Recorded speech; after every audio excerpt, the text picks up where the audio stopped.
ఈ రాత్రి వేళ దైవ సాన్నిధ్యానికి చేరువచ్చి దేవుని మాటలు ఆలకించడానికి శ్రద్ధాసక్తులు కనపరుస్తున్న మీ అందరికీ ప్రభువైన యేసుక్రీస్తు నామములో మా హృదయపూర్వకమైన ప్రేమవందనాలు తెలియపరుస్తున్నాం. అందరికీ వందనాలు. బయట కూర్చున్నవారైనా, మందిరంలో కూర్చున్నవారైనా, ఈ పెండాల్లో కూర్చున్నవారైనా, ఈ రాత్రి స్థలముల నుండి వినబడే దేవుని మాటలు కొద్ది నిమిషాలు మీ చెవులు ఇటువైపు ఉంచి ఆలకించి ఆత్మ సంబంధమైన క్షేమాన్ని పొందాలని ప్రభు పేరట ప్రేమతో మనవి చేస్తున్నాం. దేవుని వాక్యాన్ని మనం ఈ రాత్రి ఆలకించడం కొరకై ఒక వచ్చిన భాగాన్ని బైబిల్ గ్రంథంలో నుండి చదువుదాం. మనం చదువుతున్న లేఖన భాగాల నుండే ఆదికాండం 2వ అధ్యాయం దగ్గరికి మనం వెళదాం. ఆదికాండం 2వ అధ్యాయం 7వ వచనాన్ని మనం చదువుకుందాం. చూడండి, ఆదికాండం 2వ అధ్యాయం 7వ వచనం. దేవుడైన యెహోవా నేలమంటితో నరుని నిర్మించి వాని నాసికారంధ్రములలో జీవవాయువును ఓదగా నరుడు జీవాత్మాయను. చదవబడిన లేఖన భాగం ప్రభు మనందరి ఆలోచనల్లో మన ఆత్మీయ జీవితాల ప్రయోజనార్థమై, ఆత్మల రక్షణార్థమై ప్రభువే ఆశీర్వాదకరంగా అనుగ్రహించినట్లుగా చిన్న మాట ప్రార్థన చేద్దాం. స్తోత్రార్హుడు అయిన మా ప్రియ ప్రభువా, మా గొప్ప దేవా, మమ్మను ప్రేమించి మానవాళి పట్ల మీరు జరిగిస్తున్న ప్రతి కార్యానికై మీకు స్తోత్రం. మేదరమెట్ల గ్రామంలో ఏర్పాటు చేయబడిన 2 దినాల కూడికలలో మీరు చేస్తున్న ప్రతి సహాయాన్ని బట్టి స్తుతిస్తున్నాం. ఈ రాత్రి మీ పాద సాన్నిధ్యానికి చేరి వచ్చిన ప్రతి ఒక్కొక్కరిని బట్టి మిమ్మల్ని స్తుతిస్తున్నాం. ముందుగా మీ దాసు నిలిపి మీరు అందించిన మీ లేఖనాలకై స్తుతిస్తున్నాం. మరికొద్ది సమయం మీ మాటలు వినబోతుండగా దేవా, ప్రతి హృదయానికి మీ మాట అర్థమగునట్లుగా సహాయం చేయండి. రక్షించబడుచున్న వారికి దైవ శక్తిగాను, నశించుచున్న వారికి వెర్రితనముగా ఉన్న సిలువను గూర్చిన వార్త ఈ రాత్రి తేటగా బాహాటంగా ప్రకటింపచేసి మీ నిర్ణయములో ఉన్న వారిని కొందరినైనా మీ సిలువ యొద్దకు ఆకర్షించుమని పాపుల రక్షకుడైన యేసుక్రీస్తు నామమున స్తోత్రములు చెల్లించి ప్రార్థించి వేడుకుంటున్నాము తండ్రి, ఆమేన్. ప్రియమైన మాతోటి దేశీయులారా, పెద్దలారా, చిన్నలారా, స్నేహితులారా, ఈ రాత్రి వేళ దేవుని వాక్యాన్ని మనం ఆలకించడం కొరకై బైబిల్ గ్రంథముల నుండి మొదటి పుస్తకమైన ఒక గ్రంథమైన ఆదికాండము 2వ అధ్యాయంలో ఒక లేఖన భాగాన్ని చదువుకున్నాం. బైబిల్ గ్రంథం పరిశుద్ధ గ్రంథం, బైబిల్ గ్రంథం భగవద్గ్రంథం. బైబిల్ గ్రంథములో వ్రాయబడిన ప్రతి లేఖనము ఏ మానవ కల్పితము కాదు అని మొదట గుర్తించాలని ప్రేమతో మనవి చేస్తున్నాం. దేవుని లేఖనాలలో వ్రాయబడిన ప్రతి మాట దైవావేశం చేత వ్రాయబడింది. భక్తులైన వ్యక్తులే వ్రాశారు కానీ దేవుని ఆత్మ వశములో ఉండి వారు వ్రాశారు. ఈ లేఖనాలు పరిశుద్ధ లేఖనాలు. ఇవి దేవుని లేక దైవావేశం వలన వ్రాయబడినవి అని గుర్తించడానికి ప్రయత్నం చేయండి. బైబిల్ గ్రంథం మత గ్రంథంగా చాలామంది భావిస్తున్నారు. కొంతమంది ఇది మన బైబిలేగా, మన గ్రంథమేగా అని ఆలోచన చేస్తున్నారు. కానీ బైబిల్ గ్రంథం మానవ జీవితాలకు అవసరమైన సంగతులు తేటపరిచే గ్రంథం. మానవుని జీవితానికి మేలు చేసేది బైబిల్ గ్రంథం. మానవునికి ముక్తిని, మోక్షాన్ని కాదు, పరలోకాన్ని ప్రసాదించగలిగే అమూల్యమైన సంగతులతో నింపబడిన గ్రంథం బైబిల్ గ్రంథం. మరొక మాట ఇలా చెప్పాలంటే దేవునికి మానవునికి సంబంధాన్ని కలిపే గ్రంథం పరిశుద్ధ గ్రంథం బైబిల్. అటువంటి గ్రంథముల నుండి రాత్రి చాలా తేలికగా అర్థమయ్యే పరిభాషలో కొన్ని విషయాలు ఆలోచన చేయడానికి ప్రయత్నం చేద్దాం. మనం చదివిన లేఖన భాగం దగ్గర నరుడు అనే మాట వ్రాయబడింది. ఈ రాత్రి నా వర్తమానానికి ఆధారం ఆ పదమే, నరుని అనే పదం లేక నరుడు అనే పదం. నరుడు నిర్మించబడ్డాడు అనే మాట జ్ఞాపకం చేశాడు. నరుని నిర్మించాడు అన్నాడు. అలాగైతే ఈ రాత్రి మనం ఆలకించబోతుంది నరుని గూర్చి, వానరుని గూర్చి కాదు. అర్థమైందా? వానరుని గూర్చి కాదు, నరుని గూర్చి ఆలకిస్తున్నాం. If you are a man, నీవు నేను మనుషులం గనక మన కొరకే వ్రాయబడుతున్న సంగతులు ఇవి. బైబిలు గ్రంథం నరుని కొరకు రాయబడింది, నరుని క్షేమం కొరకు రాయబడింది, నరుని అవసరత కొరకు రాయబడింది. ప్రియమైన వారులారా, ఈ రాత్రి ఆలోచన చేయండి. చిన్నలు కానీ పెద్దలు కానీ జాగ్రత్తగా మనసు పెట్టి ఆలకించడానికి ప్రయత్నం చేయండి. చిన్నలైనా, యవనులైనా, స్త్రీలైనా, పురుషులైనా, ఏ వయసులో ఉన్నవారైనా మనం ఎవరం? నరులమే. సో నరులను గూర్చి వ్రాయబడిన గ్రంథం బైబిల్ గ్రంథం. మానవుని గూర్చిన వివరాలు తేటగా బైబిల్ గ్రంథం తెలియపరిచినంతగా మరి ఏ గ్రంథం తెలియపరచబడలేదు అంటే అతిశయోక్తి కాదు. బైబిల్ గ్రంథములో మానవుని గూర్చిన వివరాలు తేటగా వ్రాయబడ్డాయి. ఈ రాత్రి ఒక 3 విషయాలు నరుని గూర్చిన సంగతులు లేక నరుని నిర్మించిన సంగతులను గూర్చి ఆలోచన చేయడానికి మనం ప్రయత్నం చేద్దాం. మొదటిది, నరుని నిర్మించినది ఎవరు? రెండవది, నరుడు ఎలా నిర్మించబడ్డాడు? లేక మొదటిది, నరుని ఎవరు నిర్మించారు?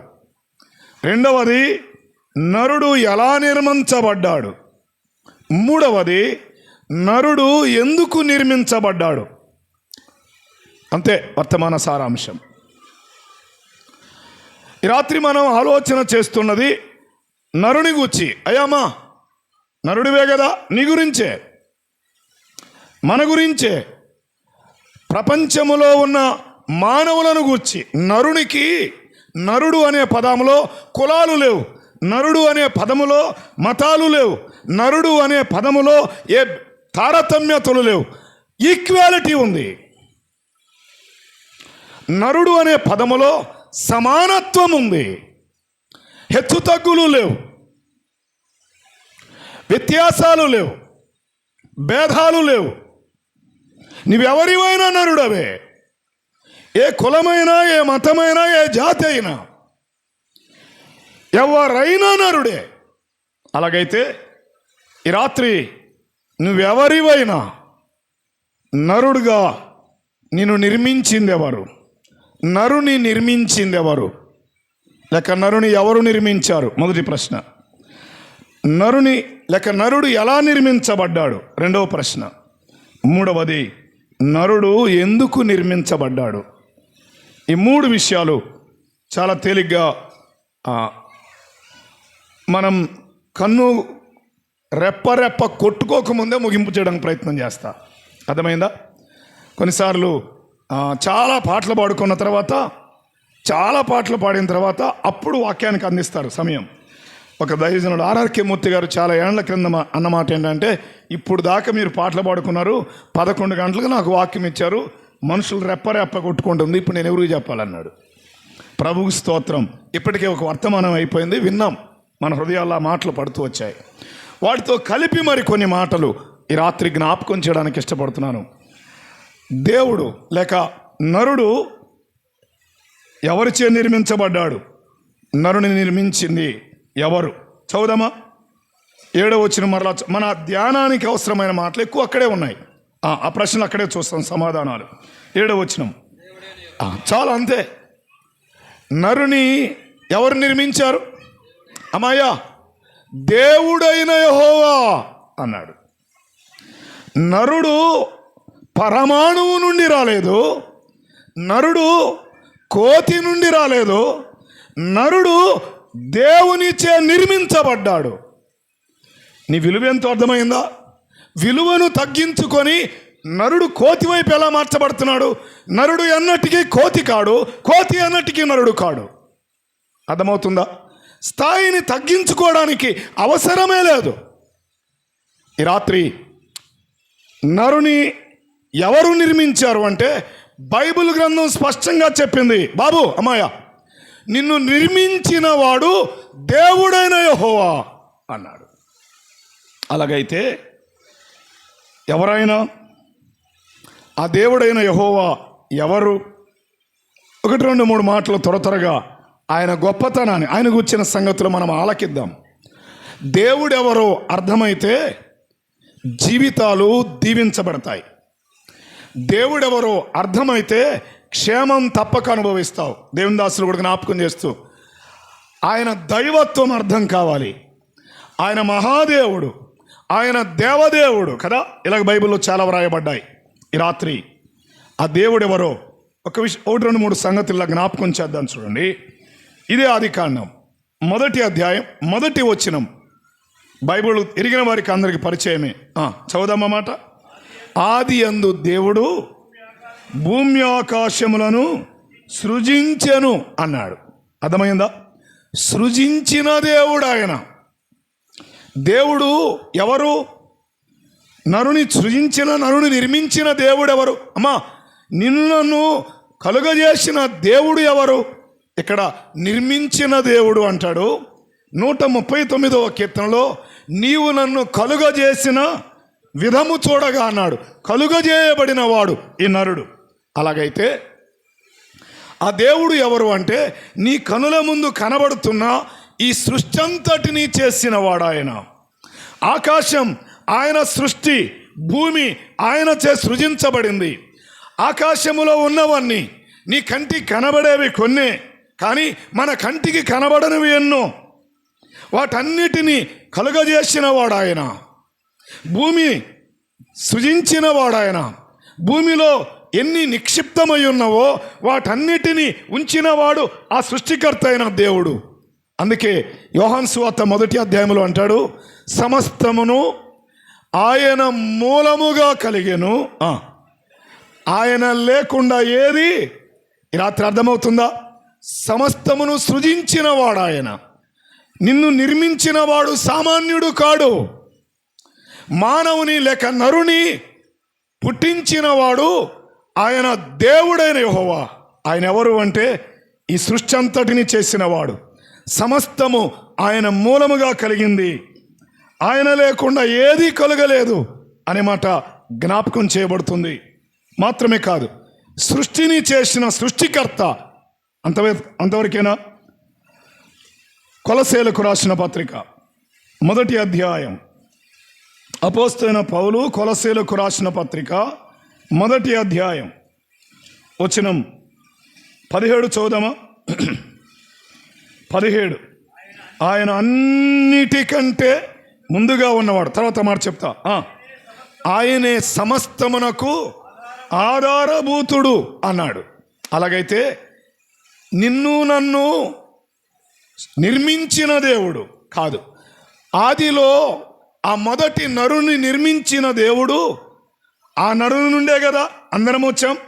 ఒక మనుష్యుని ద్వారా అందరి లోకములకు వచ్చారు. ఆ నరుని నిర్మించిన దేవుడు, మనం నిర్మించిన దేవుడు, ఆయన సృష్టిని చేసిన వాడైతే ఇక్కడ రాయబడుతున్న మాట, ఈ చేయబడిన సమస్తమునకు ఆయన ఎవరు? ఆధారభూతుడు. ఆయనే ఆధారం. ఈ సమస్తానికి ఆధారం ఆయనే. అదే హెబ్రీ పత్రికలో జ్ఞాపకం చేస్తూ అంటాడు 1వ అధ్యాయంలో, సమస్తమును నిర్మించి నిర్వహిస్తున్నాడు అన్నాడు. ఆయన ఆధారభూతుడు అనే దగ్గర ఆయన నిర్వహణ జ్ఞాపకం చేయబడుతుంది. ఆయనే నిర్వాహకుడుగా ఉన్నాడు, ఆయనే ఆధారభూతుడుగా ఉన్నాడు. ఈ సృష్టిని చేసిన ఆయన సమస్తమునకు ఆధారభూతుడై ఉన్నాడు. ఆయన సెలవిస్తే తుఫాను పుట్టింది. అర్థమైందా? ఆయన సెలవిస్తే తుఫాను ఆగిపోయింది.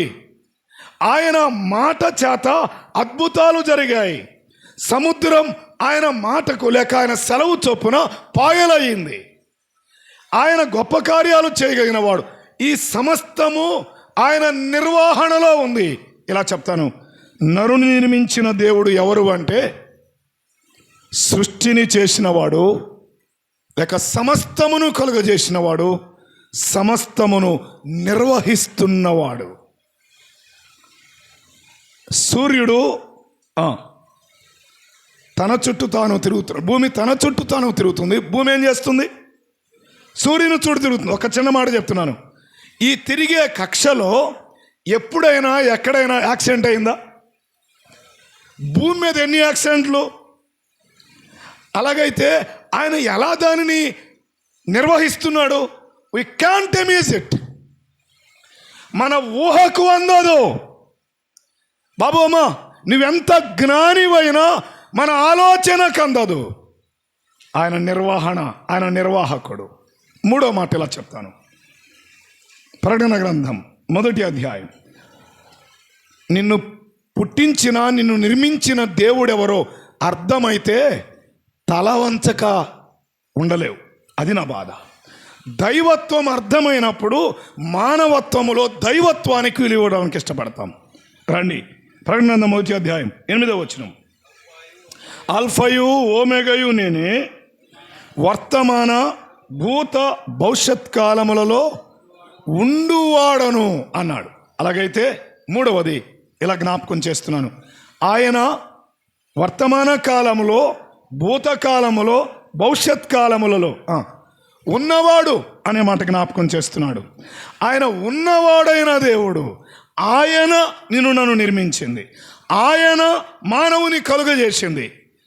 ఎందుకంత తక్కువగా ఆలోచన చేస్తున్నావు? అంత గొప్ప దేవుడు ఆయన. అలాగైతే రాత్రి వేళ ఆ దేవుని గురించి 3 మాటలు. సమస్తమును కలుగజేసినవాడు, సమస్తమును నిర్వహిస్తున్నవాడు. ఆ 3వ మాట చెప్తారా? సర్వకాలములలో ఉన్నవాడు ఆయన. సర్వకాలములలో ఉన్నవాడు, సార్వభౌముడైన దేవుడు ఆయన. అలాగైతే ఆ దేవుని చేత మానవుడు లేక నరుడు ఏం చేయబడ్డాడు? నిర్మించబడ్డాడు. అంత గొప్ప దేవుని చేత నేను నిర్మించబడ్డాను అని అర్థమైన ఏ వ్యక్తి అయినా కొంచెం మనసు పెట్టి ఆలోచిస్తే ఆ దేవునికి లోబడకుండా మానవుడు ఉండలేడు. ఆ దేవునికి విధేయత చూపకుండా ఉండలేడు. నేను ఒక మాట చెప్తున్నాను, దేవుడెవరో అర్థం కాక మానవుడు జీవితంలో విచ్చలివిడికి అలవాటు పడ్డాడు. మానవుడు దేవునికి దూరం అవుతున్నాడు అనేది సత్యం. రండి, మొదటిది, నరుని ఎవరు నిర్మించారు? ఆ మాట జ్ఞాపకం చేశాను. రెండో మాటకి వెళదాం. నరుడు ఎలా నిర్మించబడ్డాడు? ఎలా నిర్మించబడ్డాడు చదువుదామా? అదే 2వ అధ్యాయం 7వ వచనం. నేలమంటితో నరుని నిర్మించాడు అన్నాడు. అలాగైతే నరుని నిర్మాణములో ఒకటి నేలమంటితో నిర్మించాడు అన్నాడు. బైబిలు సర్వసమ్మతమైన గ్రంథం ఇది. కొన్ని రుజువులు అక్కడ జ్ఞాపకం చేస్తున్నాను. ఇప్పుడు మనం ఎక్కడున్నాం? Thank you brother. నేల మీద ఉన్నాం. నేల మీద ఉన్నావా? ఆకాశంలో ఉన్నావా? నేల మీద కదా. ఈ నేల మీద ఏముంది? మట్టి ఉంది. ఈ నేల మంటితో దేవుడు నిర్మించాడు నరుణ్ణి అనేది ఎంత సత్యం అంటే, మనమున్న నేల మంటితో ఉన్న నేల. వినండి, మనలో ఉన్న శరీరంలో ఏముంది? బంగారం ఏమైనా వచ్చిద్దా? ఇది మట్టి. నువ్వు ఒట్టివాడవైపోయావు. నువ్వు మట్టి, నువ్వు కొండవు, నువ్వు పగిలిపోతావు. పాటలు పడతామే. మానవుడు మట్టి. ఈ శరీరాన్ని ఇలా రుద్దితే ఏమొస్తుంది? మట్టే కదా. సో సత్యం బైబిల్. నేల మంటితో నరుని నిర్మించాడు దేవుడు. మాత్రమేనా? చదువుదామా? అక్కడే 7వ వచనం. నరుని నాసికారంధ్రాలలో జీవవాయువును ఊదాడు అన్నాడు. అలాగైతే ఒకటి నేలమంటితో నిర్మించాడు. రెండవది నిర్మించిన ఆ నరునిలోకి ఏముదాడు అంటే, ఇప్పుడు జీవాన్ని పొందాలంటే అతనికి ఏమివ్వాలి? జీవాన్ని ఇవ్వాలి. ఆ స్వరూపానికి, ఆ రూపానికి, ఆ మట్టికి ఏమి ఇవ్వాలి? ఇప్పుడు జీవం ఇవ్వాలి. ఎక్కడుందా జీవం? యోహాను సువార్త 1:3 ఆయనలో జీవం ఉండెను, ఆయనలో జీవం ఉండెను. ఆయనలో జీవం ఉంది. దేవుడు జీవము గలవాడు, ఆయన జీవానికి అధిపతి. అయ్యమ్మా, ఆయనలో జీవం ఉంది. ఆ జీవాన్ని ఆదాముకి ఇచ్చాడు, లేక నరునికి ఇచ్చాడు. వింటున్నావా? నాసికారంధ్రాలు మనిషికి ఉన్నాయా లేవా? ఎవరికన్నా లేవంటే చెప్పండి, కాసేపు మూసుకుంటే అర్థమైంది. ఎక్కువసేపు కూడదులే, మళ్ళీ పొరపాటు పడుతుంది. నాసికారంధ్రాలు ఉన్నాయి అంటే బైబిలు ఎంత దగ్గరగా ఉందో వాస్తవానికి. అభూత కల్పనలు కావివి, వాస్తవాలివి. పాప బాబు అమ్మాయ్యా, నాసికారంధ్రాలు ఉన్నాయి మానవునికి. ఆ నాసికారంధ్రాల్లో దేవుడు ఏం చేశాడు? జీవవాయువును దాడు. సో నేలమంటితో నిర్మించాడు. ఎలా నిర్మించాడు? నేలమంటితో నిర్మించాడు. జీవాన్ని ఊదాడు. అపోస్తుల కార్యం 17వ అధ్యాయం జ్ఞాపకం చేస్తున్నాడు. ఆయన అందరికీ జీవమును, ఊపిరిని దయచేయుచున్నాడు అన్నాడు. అలాగైతే జీవం ఇచ్చిన వాడు ఆయన. మన ప్రాంతాల్లో ఒక సామెత చెప్తారు, ఏమనంటే ఊపిరంటూ ఉంటే ఏం లేదా మీకు తెలీదా? ఊపిరంటూ ఉంటే ఉప్పమ్ముకొని బతకొచ్చు అంటారే. అసలు ఊపిరి ఉండాలి కదా నువ్వు ఉప్పు అమ్ముకోవడానికైనా. ఎవరిచ్చారు ఈ ఊపిరి? నువ్వు తెచ్చుకుంది కాదు, మీ అమ్మా నాన్న ఇచ్చింది కాదు. చాలామంది ఏమనుకున్నారంటే అమ్మా నాన్న ఇచ్చారనుకొని అమ్మా నాన్నలకు దండేసి దండం పెడుతున్నారు. అమ్మా నాన్నను దేవుడు చేస్తున్నారు. గుర్తిస్తున్నారా? అందుకే అన్నాడు రోమపత్రిక 1వ అధ్యాయంలో, దేవుని మహిమను మార్చారు అన్నాడు. దేవుని మహిమను మార్చారు, దేవుని మార్చారు. మనుషుల రూపానికి, పశువుల రూపానికి, పక్షుల రూపానికి, రకరకాల వాటికి మార్చాడు ఈ మానవుడు. అర్థమవుతుందా? తల్లి, బాబు, చెల్లి, తమ్ముడు, మానవుని నిర్మించింది ఎలాగో అంటే నేలమంటితో. జీవాన్ని ఇచ్చి నిర్మించాడు. మాత్రమే కాదు, 1వ అధ్యాయం 27వ వచనం చదువుతారా? అది ఆదికాండం 27వ వచనం. దేవుడు తన స్వరూపమందు సృజించెను, నిర్మించెను. పర్యాయ పదాలే. అలాగైతే 3వది ఎలా నిర్మించాడు? 1 నేలమట్టి, 2 ఊపిరిచ్చి, 3వది స్వరూపం ఇచ్చి. ఎవరి స్వరూపం? అమ్మా అయ్యా, మానవుడు ఎవరి స్వరూపంలో నిర్మించబడ్డాడు? దైవ స్వరూపి మానవుడు. ఎలా అన్నారో అర్థం కాదు కొన్నిసార్లు. ఆ దైవ స్వరూపాన్ని వేరే వాటికి మార్చి ఆలోచన చేయడం ఎంత శోచనీయం. తన స్వరూపమందు దేవుడు నరుని నిర్మించాడు అనే మాట జ్ఞాపకం చేస్తున్నాడు. ఏంటి దేవుని స్వరూపం? యాకోబు పత్రిక 2వ అధ్యాయం 1వ వచనం చదువుదామా? నా సహోదరులారా, మహిమా స్వరూపియగు. అలాగైతే అపోస్తుల కార్యం 7వ అధ్యాయంలో కూడా మహిమ గల దేవుడు అబ్రహాముకు మెసొపొతామియాలో ప్రత్యక్షమయ్యాడు అని జ్ఞాపకం చేస్తాడు. వినండి రాత్రి. ఆయన స్వరూపం ఇచ్చి నిర్మించాడు, నేల మట్టితో నిర్మించాడు, జీవవాయువును ఊది నిర్మించాడు. 3వది ఆయన స్వరూపం ఇచ్చి నిర్మించాడు. ఏంటి ఆయన స్వరూపం? మహిమా స్వరూపాన్ని ఇచ్చాడు. ఈ రాత్రి నరుడు నిర్మించబడిన దగ్గర ఎలా నిర్మించబడ్డాడంటే మహిమా స్వరూపంతో నిర్మించబడ్డాడు.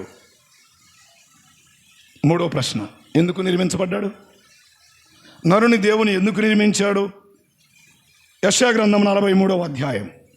త్వరగా వెళ్ళిపోదాం. యెషయా గ్రంథం 43వ అధ్యాయం వచనం 7 చదువుదామా? వచనం 7, నా మహిమ నిమిత్తము నేను సృజించిన వారిని అన్నాడు. చాలు. 3వ ప్రశ్న, మొదటిది నరుని ఎవరు నిర్మించాడు? దేవుడైన యెహోవా. 2వది నరుడు ఎలా నిర్మించబడ్డాడు? నేలమంటితో జీవవాయువుతో నీలో ఉన్నది జీవవాయువు, గాలి కాదు. అమ్మాయ్యా చాలాసార్లు అనుకుంటున్నారు గాలి పోయింది అనుకున్నారు. గాలి పోదు, గాలి కాదు ఇది. గాలి పోతే ఏం చేస్తాం? సైకిల్లో గాలి పోతే కాల్ చేస్తామా? కారులో గాలి పోతే కాల్ చేస్తామా? చెయ్యం కదా. మళ్ళీ ఏం చేస్తాం? గాలి పెట్టేస్తాం. మరి చచ్చిపోయిన మనుషులకు ఏదన్నా ఒక మంచి మిషన్ దగ్గరికి వెతుకెళ్ళి గాలి పెట్టవచ్చు కదా. పెడతామా? పెడితే ఏమవుతాడు? ఉబ్బి పగులుతుంది తప్ప శరీరం బతకడు. ఎందుకని? నీలో ఉన్నది నువ్వు అనుకుంటున్న గాలి కాదు. అంటే నేను ఎందుకు చెప్పానంటే, కొంతమంది అంటారు మట్టి మట్టిలో కలిసింది, గాలి గాలిలో కలిసింది. మరి గాలి గాలిలో మళ్ళీ పెడతావు కదా, పెట్టవచ్చు కదా. ఈ గాలి నువ్వు అనుకున్న గాలి కాదు, ఇది జీవవాయువు. మూడవది, ఎలా నిర్మించాడు? ఆయన స్వరూపం ఇచ్చాడు, అది మహిమా స్వరూపం. ఎందుకు ఆయన నిర్మించాడు మానవుణ్ణి? అదే 7వ వచనం చదువుతున్న 43:7. అది 2:7 అయితే యెషయా గ్రంథం 43:7 నా మహిమ నిమిత్తం అన్నాడు. అలాగైతే దేవుని మహిమ కొరకు నరుడు నిర్మించబడ్డాడు. ఇక్కడ ఆగిపోతాను ఈ రాత్రి. దేవుడు నరుని నిర్మించింది ఎందుకంటే ఆయన మహిమ కొరకే, ఆయన కొరకే, ఆయన ఘనపరచడం కొరకే, ఆయన్ని పూజించడం కొరకే, ఆయన కొరకు నరుడు నిర్మించబడ్డాడు. ఆయన మహిమ కొరకు నరుడు నిర్మించబడ్డాడు. అయితే వర్తమానం టర్న్ అవుతుంది అక్కడ. మహిమ కొరకు నిర్మించబడ్డాడు. అయితే అపోస్తలుడైన పౌలు రోమీలకు రాస్తూ ఏమని చెప్పాడు చదువుదామా? 3వ అధ్యాయం 23వ వచనం. 3:23 ఏ భేదము లేదు, అందరూ పాపము చేసి దేవుడు అనుగ్రహించు మహిమను ఇలా చెప్పరేమండి, దేవుడు అనుగ్రహించు మహిమను పొందలేకపోతున్నాడు అన్నాడు. వాస్తవమే. కానీ దేవుడు అనుగ్రహించిన మహిమను ఏం చేశాడు? పోగొట్టుకున్నాడు. మహిమ కొరకు చేయబడ్డాడు. అసలు మహిమను పోగొట్టుకుంటే ఇక మహిమ పరిచేది ఎక్కడా? అర్థమైందా? మహిమ కొరకిచ్చాడు. దేవుణ్ణి మహిమపరచడానికే మానవుడిని నిర్మించాడు దేవుడు. కానీ మానవుడు మహిమను పోగొట్టుకున్నాడు. కారణం ఏంటి? ఎందుకు పోగొట్టుకున్నాడు? ఎందుకు పోగొట్టుకున్నాడు? ఇక్కడ అన్నాడు పాపము చేసి అన్నాడు. అవునా కాదా? పాపము చేసి. అయ్యా అమ్మా, ఈనాడు మానవుని సమస్య ఆస్తి కాదు, అందం కూడా కాదు, ఆరోగ్యం కాదు. మానవుని సమస్య ఎక్కడ? మానవుని సమస్య ఏంటి? పాపం. మానవుని సమస్య పాపం. పాపమును బట్టి మహిమను పోగొట్టుకున్నాడు మానవుడు. దేవుడిచ్చిన మహిమను పోగొట్టుకున్నాడు. దేవుణ్ణి మహిమపరచవలసిన మానవుడు మహిమను పోగొట్టుకున్నాడు. ఎప్పుడు? అదే ఆదికాండం 2వ అధ్యాయంలో మంచి చెడ్డల తెలివినిచ్చు వృక్ష ఫలాన్ని నీవు తింటే చస్తావు అని దేవుడు ఏం చేశాడు? ఆజ్ఞాపించాడు. 3వ అధ్యాయంలో తిన్నాడు. అంటే అర్థమేంటి? ఇప్పుడు ఆజ్ఞను అతిక్రమించాడు. యోహాను మొదటి పత్రిక 4వ అధ్యాయంలో 3వ అధ్యాయం 4వ వచనంలో ఆజ్ఞ అతిక్రమము పాపం అన్నాడు. పాపం. అలాగైతే రాత్రి వేళ తల్లి, బాబు, చెల్లి, తమ్ముడు, పెద్దలారా, చిన్నలారా ఆలోచన చేయండి. దేవుని మహిమ కొరకు నిర్మించబడిన మానవుడు మహిమను పోగొట్టుకున్నాడు. ఆ మాటకి వెళ్ళడానికి ముందు నమ్మిన వారి జీవితాలకు చిన్న అప్లికేషన్ ఇచ్చి వెళ్తున్నాను. నువ్వు నిజంగా మార్చబడిన వ్యక్తివైతే నీ ద్వారా దేవునికి ఏం కలగాలి? మహిమ కలగాలి. మహిమ పరుస్తున్నావా? దేవుణ్ణి అవమానపరుస్తున్నావా? బైబుల్ చేతిలో పెట్టుకొని అవమానపరుస్తున్నావా? మహిమపరుస్తున్నావా? మందిరానికి వస్తూ మహిమపరుస్తున్నావా? అవమానపరుస్తున్నావా? ఆలోచన చేయి. మహిమను పోగొట్టుకోవడానికి కారణం పాపమే. పాపమే. ఇలా వినండి, పాపమును బట్టి మహిమ పోయింది. మరేమొచ్చింది? 5వ అధ్యాయం అదే రోమపత్రిక 12వ వచనం. 5:12 ఇట్లుండగా ఒక మనుష్యుని ద్వారా పాపము ద్వారా మరణమును అన్నాడు. అలాగైతే విన్నారా? పాపము ద్వారా మరణమును లోకములో ఉన్న ఫలానా కులస్తులకు వచ్చింది అన్నాడా? అయ్యమ్మా వినండి మాట. ఫలానా వాళ్ళకు వచ్చింది అన్నాడా? అనలేదు. ఏమన్నాడు అక్కడ? మరలా చూద్దామా. ఇట్లుండగా ఒక మనుషుని ద్వారా పాపమును, పాపము ద్వారా మరణమును, లోకములో ఎలాగూ ప్రవేశించెనో అలాగుననే మనుషులందరూ పాపము చేసినందున మరణము అందరికీ సంప్రాప్తమైంది. ఇప్పుడు మిమ్మల్ని అడుగుతున్నాను, చెప్పండి. మహిమ పోయింది, ఏమొచ్చింది? మరణం వచ్చింది. మహిమను కోల్పోయాడు మానవుడు, మరణాన్ని తెచ్చుకున్నాడు. దేన్ని బట్టి?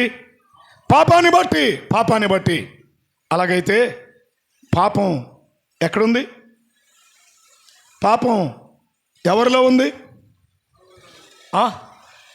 ఏ భేదము లేదు అన్నాడు కదా, అందరిలో ఉంది. ఎక్కడుంది? మార్క్స్ వార్త 7వ అధ్యాయం. మార్క్స్ వార్త 7వ అధ్యాయం 19 నుండి ఆ మాటలు చదువుదాం. చూడండి, త్వరగా ఒక్క వచనం చదువుదాం చాలు. 19 లేక 20 వచనం చదువుదాం. మనుష్యుని లోపలి నుండి బయలు వెళ్ళున్నది మనుష్యుని అపవిత్రపరచును. 21 వచనం.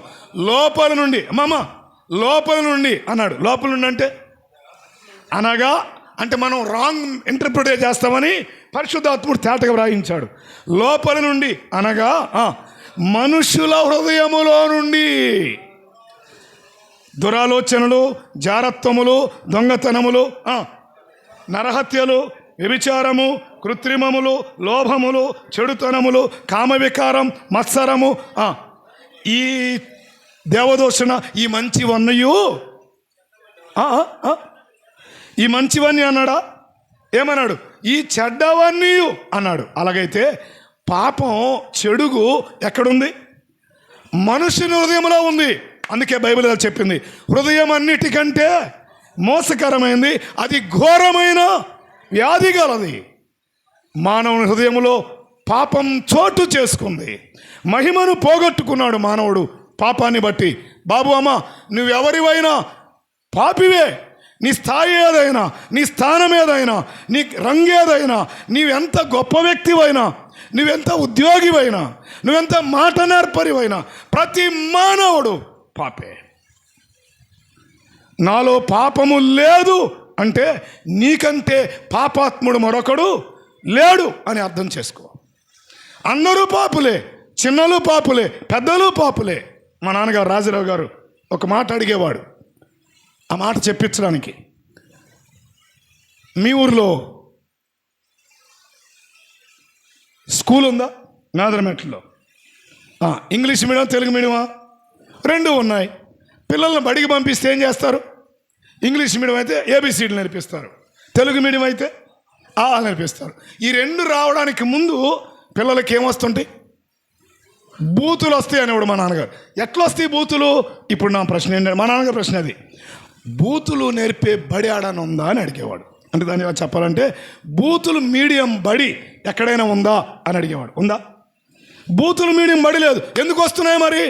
నరుల హృదయాలు వచ్చిన వారి బాల్యము నుండి చెడ్డది. చిన్న పిల్లలు చెడిపోయారు, యవనస్తులు చెడిపోయారు, అందరూ చెడిపోయారు. అరికాలు మొదలుకొని తల వరకు స్వస్థత కొంచెమైనా లేదు. హృదయాలు చెడిపోయాయి, మాటలు చెడిపోయాయి, చూపులు చెడిపోయాయి, చేతలు చెడిపోయాయి, కాళ్ళు చెడిపోయాయి, మానవుడు చెడిపోయాడు. మా పిల్లలు చదువుకునే స్కూల్లో చాలా ఏళ్ల క్రితం, వాళ్ళు స్కూల్లో చదివేటప్పుడు, ఇప్పుడు పెద్దోళ్ళు అయిపోయారులే, ఆ టైంలో ఒక 6వ తరగతి పిల్లోడు 4వ తరగతి అమ్మాయిని తీసుకుపోయాడు. అర్థమవుతుందా?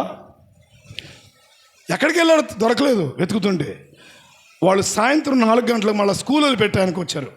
ఎక్కడికి వెళ్ళారు అంటే వాడు అంటాడు, నాకు ఈ అమ్మాయి ఇంట్రెస్ట్ ఉంది, తీసుకుపోయాను అన్నాడు.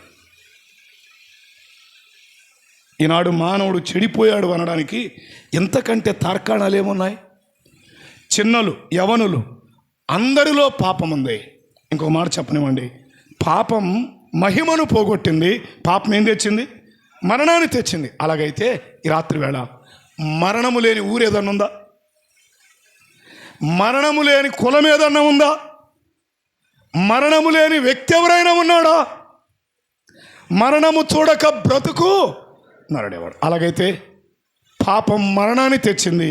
భౌతికమైన మరణం మాత్రమే కాదు, కానీ మరొక మరణం ఉంది. అదే అగ్నిగంధకాలతో మండు గుండమైన రెండవ మరణం. ఆ రెండవ మరణం అగ్నిగుండం. ప్రకటన 20వ అధ్యాయంలో జ్ఞాపకం చేస్తూ వచ్చాడు. ఎవని పేరైనను జీవగ్రంథమందు వ్రాయబడినట్టు కనబడని ఎడల వాడు అగ్నిగుండములో పడవేయబడును. ఈ అగ్నిగుండము రెండవ మరణం. అలాగైతే పాపాన్ని బట్టి మహిమను పోగొట్టుకున్నాడు మానవుడు, మరణాన్ని తెచ్చుకున్నాడు. ఆ మరణం మానవునికి ఏమిచ్చింది? అగ్నిగుండాన్ని ఇచ్చింది. అగ్నిగుండాన్ని ఇచ్చింది. అగ్నిగుండములో డాన్సులు లేవు, అగ్నిగుండంలో సినిమాలు లేవు. అగ్నిగుండంలో ఏముంది? అగ్ని జ్వాలలు ఉన్నాయి. అగ్ని ఆరదు, పురుగు చావదు. చాలా ఏళ్ల క్రితం మా బంధువు ఒక అబ్బాయి యవనస్తు డిగ్రీ చదివాడు. యేసు ప్రభు నమ్ముకో, అగ్నిగుండం తప్పించుకుంటావు, పరలోకానికి వెళ్తావంటే నా మాట విన్నట్టు కాసేపు ఆగి నవ్వి అన్నాడు, మావయ్య మీలోంటి పిచ్చోళ్ళు తప్ప పరలోకానికి పోయేది ఎవరు అన్నాడు. ఇదేంటి ఇట్టన్నాడు అనుకున్నా నేను. కాసేపు ఆగి అన్నాడు, హీరోలు అందరూ వచ్చేది అగ్నిగుండానికే, హీరోయిన్లు అందరూ వచ్చేది అగ్నిగుండానికే, అక్కడ మాకు ఒకటే డ్యాన్స్ మావయ్య అన్నాడు. ఏముందంట అక్కడ? డ్యాన్స్ ఉందంట. వెంటనే నేను ఏం చెప్పాలో అర్థం కాలేదు. కాసేపు ఆగి రైటే, డ్యాన్స్ ఉన్న మాట వాస్తవమే, కానీ హీరోలు హీరోయిన్లు వేసే డ్యాన్స్ నువ్వు చూసే సీన్ అక్కడ లేదు, నీకు నీ డ్యాన్స్ నీకు ఉందని చెప్పాను. ఎందుకని? ఆ అగ్ని జ్వాలల బాధ తట్టుకోలేక అంగలారుస్తూ నెత్తినోరు కొట్టుకుంటూ ఏడుస్తూ ఉంటే ఇంకొకళ్ళు డ్యాన్స్ చూసే అవకాశం ఎక్కడా? అగ్ని ఆరదు, పురుగు చావదు, బాధ తీరదు, యుగాలు. అలాగైతే రాత్రి వేళ మానవుడు పోగొట్టుకున్న మహిమను మానవుడికి ఇవ్వాలని, మానవుడు సంప్రాప్తించుకున్న మరణము నుండి మానవుని విడిపించాలని దేవుడు జరిగించిన కార్యం ఏంటో జ్ఞాపకం చేసుకుందామా? చదువుదాం రండి.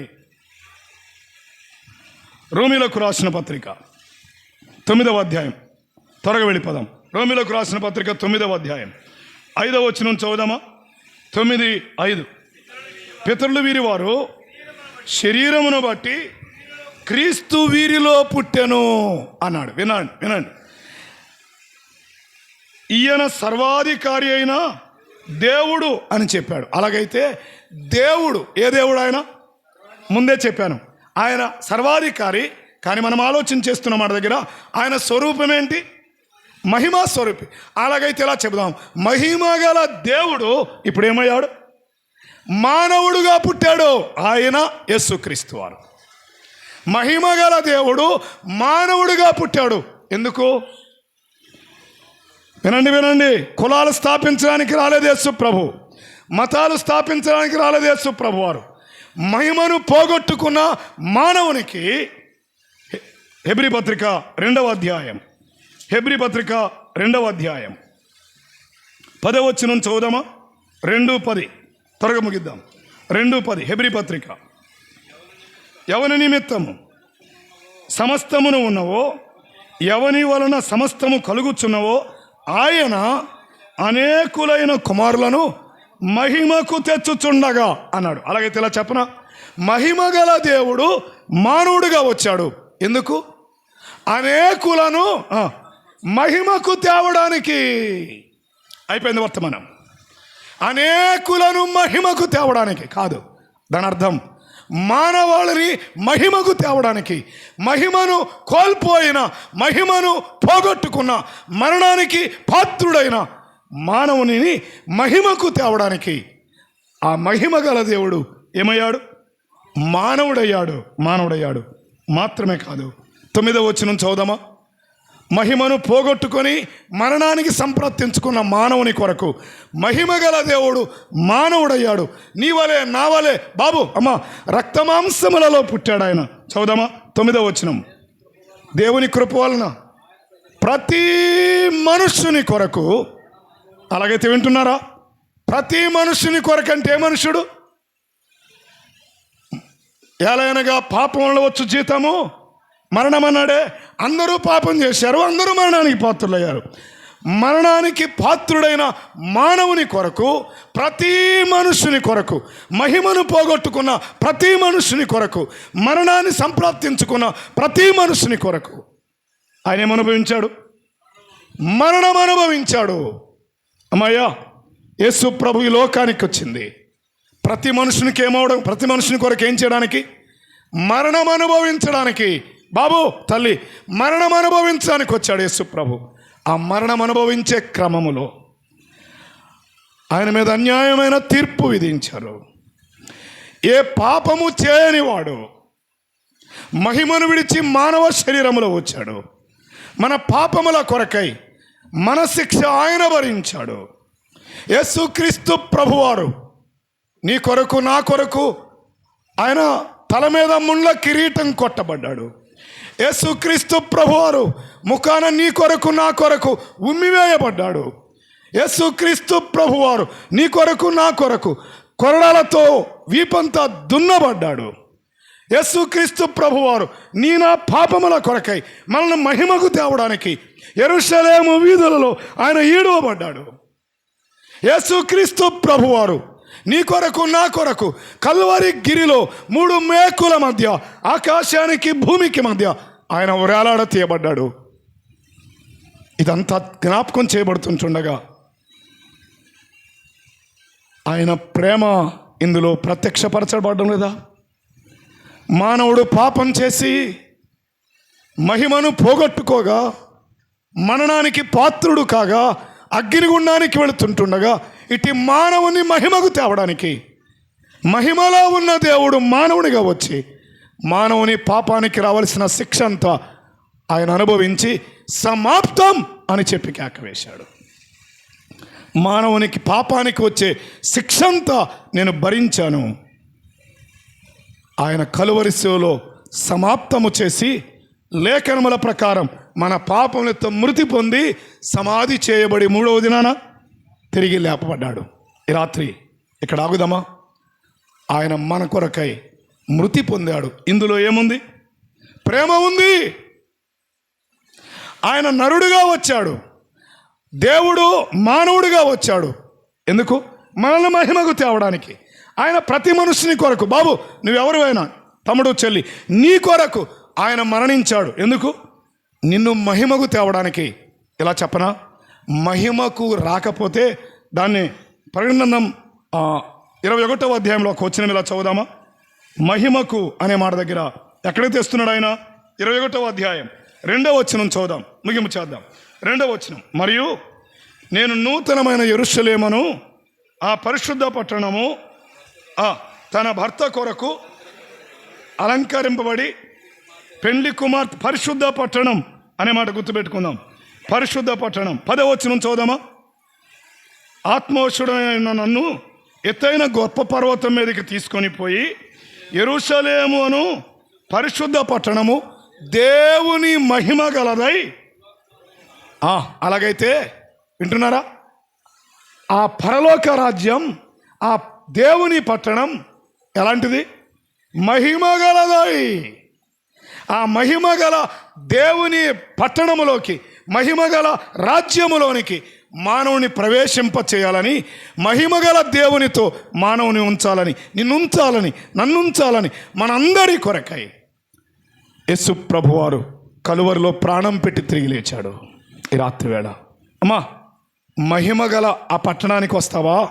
మహిమగల రాజ్యానికి వస్తావా? తమ్ముడు చెల్లి, బాబు, పెద్దలారా, చిన్నలారా, మహిమగల దేవుని రాజ్యానికి వస్తావా? లేక మత్తయి సువార్త 25:41 చెప్పాడు, నిత్యాగ్ని గుండములోనికి పొండి అన్నాడు. ఈ రాత్రి మీట 2 ఉంచుతున్నాం. మహిమగల రాజ్యం ఉంచుతున్నాం, నిత్యాగ్ని గుండాన్ని ఉంచుతున్నాం. దేనికి వెళ్ళడానికి ఇష్టపడతావు? ఈ రాత్రి వేళ మహిమగల దేవుని రాజ్యములో ప్రవేశించాలి అంటే నువ్వు చేయాల్సిన పని ఏమీ లేదు. నువ్వేం ఖర్చు పడలేదు, కష్టపడక్కర్లేదు. అన్నీ ఆయన చేశాడు. నువ్వు చేయవలసిన పని ఏంటి తెలుసా? నీ కొరకు దేవుడై ఉండి మానవుడిగా వచ్చి కలువరి శిలువలో ప్రాణం పెట్టి సమాధి చేయబడిన, తిరిగి లేచిన యేసుక్రీస్తునందు విశ్వాసం ఉంచితే మహిమగల రాజ్యానికి వారసులు అవుతారు. దాన్ని కొరింథీ 2వ పత్రికలో జ్ఞాపకం చేస్తూ వచ్చాడు. మహిమగల సువార్త అని జ్ఞాపకం చేశాడు. ఈ రాత్రి వేళ ప్రకటించబడిన ఈ సువార్తను అంగీకరిస్తే, సువార్తను అంగీకరిస్తే, సువార్తకు లోబడితే, యేసుక్రీస్తుని రాత్రి వేళ అంగీకరిస్తే, యేసు ప్రభువును నమ్ముకుంటే అగ్నిగుణం తప్పించుకుంటావు, మహిమగల రాజ్యములో ప్రవేశిస్తావు. అమ్మా బాబు, ఈ రాత్రి మహిమగల రాజ్యానిక నిత్యాగ్ని ఉండడానిక? బైబుల్ ఉండొచ్చు, ప్రార్థన కూడా వచ్చి ఉండొచ్చు నువ్వు, కానీ అగ్నిగుండానిక మహిమగల రాజ్యానిక దేనికి సిద్ధంగా ఉన్నావు? తల వంచండి, ప్రార్థన చేద్దాం. ప్రార్థన. ఒక నిమిషం అందరూ తల వంచి మౌనంగా ఉండగా, లోకములో ప్రకటించబడుతున్న సువార్త మహిమగల సువార్త. ఈ సువార్త ప్రకాశం మానవుని నిత్యాగ్నిగుండం నుండి తప్పించి మహిమకు వారసునిగా చేస్తుంది. తల్లి, బాబు, నరుడు దేవునిచే నిర్మించబడ్డాడు. నీవు దేవునిచే నిర్మించబడ్డావు. దేవుడు నీకు ఊపిరిచ్చి నిర్మించాడు, తన మహిమనిచ్చి నిర్మించాడు. దేవుని మహిమ కొరకు మనం చేయబడ్డాం, కానీ మహిమను పోగొట్టుకున్నాం పాపాన్ని బట్టి. ఈ పాపం మానవుణ్ణి మరణానికి, అగ్నిగుండానికి తీసుకొని వెళ్తుంటుండగా నన్ను నిర్మించిన దేవుడే, మహిమగల దేవుడే మానవుడిగా వచ్చాడు నీ కొరకు, నా కొరకు. బాబు, తల్లి, అయ్యమ్మ, ప్రతి మనుషుని కొరకు మరణించాడు. నీ కొరకు ఆయన మరణించాడు. నీ కొరకు ఆయన సిలువ వేయబడ్డాడు. నీ కొరకు ఆయన రక్తం కార్చాడు. నీ కొరకు ఆయన మరణించాడు, సమాధి చేయబడి తిరిగి లేపబడ్డాడు. ఈ మహిమగల సువార్త రాత్రి వేళ వినబడుతుంటుండగా నమ్ముతావా? నమ్మితే రక్షణ, నమ్మకపోతే శిక్ష. నిర్ణయం నీదే. అందరూ తల వంచి మౌనంగా ఉండగా, ఈ రాత్రి నేను మహిమగల దైవరాజ్యానికి వారసుని కావాలి, వారసురాలను కావాలని ఇష్టపడుతున్నాను. చాలికి పాప జీవితం, నేను దేవునితో ఉండాలనుకుంటున్నాను అని ఇష్టపడే వారి కోడికలు ఎవరైనా ఉన్నారా? తమ్ముడు, చెల్లి, అమ్మాయ్య, నీ ఇంకా పాపంలో ఉన్నావు కదూ, నీ అంతరాత్మకు తెలుసు. ఈ రాత్రి దేవుడు నీతో మాట్లాడుతూ నువ్వు ఇంకా పాపివే అని ఒప్పిస్తూ ఉంటుండగా, పాపిగానే లేచి వెళ్ళిపోతే, ఈ రాత్రి మరణం వస్తే అగ్నిగుండానికి వెళ్ళిపోతావు. భయపెట్టాలని కాదు, రేపుకు రూపు లేదు. ఈ రాత్రి చనిపోతే ఎక్కడికి వెళ్ళిపోతావు? ఈ రాత్రి పాపములో చచ్చిపోతే అగ్నిగుండానికి వెళ్ళిపోతావు.